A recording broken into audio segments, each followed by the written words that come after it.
Praise the lord. ఈ దిన దేవుని వాగ్దానము. కలహమునకు దూరముగా నుండుట నరులకు ఘనత, మూర్ఖుడైన ప్రతివాడును పోరునే కోరును. సామెతల గ్రంథము 20వ అధ్యాయము 3వ వచనము. వివాదముల గురించి మనం తలచినప్పుడు జగడము, వాదన, అనైక్యత, కోపముతో నిండిన విషయాలు మన మనసుకు స్ఫూర్తిస్తాయి.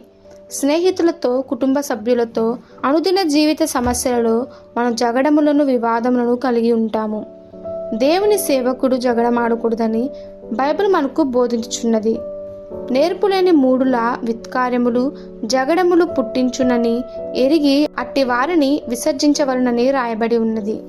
జగడములు అనైక్యతను మన నుండి తొలగించుకొనుటకు గాను నేర్పులేని వాదనలను, అల్లరిని మన జీవితము నుండి తొలగించుకోవలను.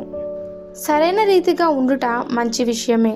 అయితే మన వాదన సరైనదని నిరూపించుటకు పూనుకున్నట్లు అనేకమైన సమస్యలు తలెత్తుటకు ఆస్కారంగా ఉన్నది.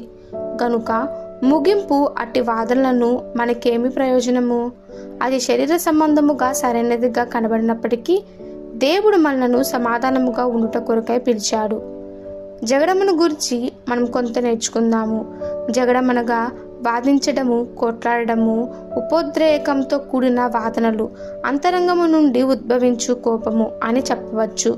వీటన్నిటి వలన జీవితము చిక్కులమయము అన్న అనుభూతి మనకు కలుగుతుంది. సమాధానము సంతోషకరమైనదిగా, రుచైనదిగా నుండును. జగడము మనకు రావాల్సిన దీవెనలను అడ్డుకొని అన్ని రకమైన కష్టములకు ద్వారము తెస్తుంది.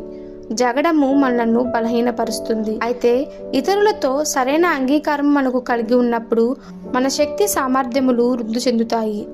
ఐక్యత కలిగి ఉండుట వలన మనము గట్టిగా నిలబడగలము. విడిపోయిన వేరువేరుగా ఉన్నప్పుడు మనము ఓడిపోదుము. ఈసారి మీరు ఎవరితోనైనాను వాదనకు దిగి ఉంటే కొంతసేపు ఆగి, నీవు చర్చించే విషయము సరైనదేనా, లేక నీ సమాధానము ఆ విషయంలో పోగొట్టుకొనుట విలువైన సంగతి అని ఆలోచించుకొనుము. ఈ దిన దేవుని వాగ్దానము మనందరి జీవితంలో నెరవేరులాగున ప్రభు కృప మనకి తోడై ఉండును గాక. ఆమెన్. God bless you.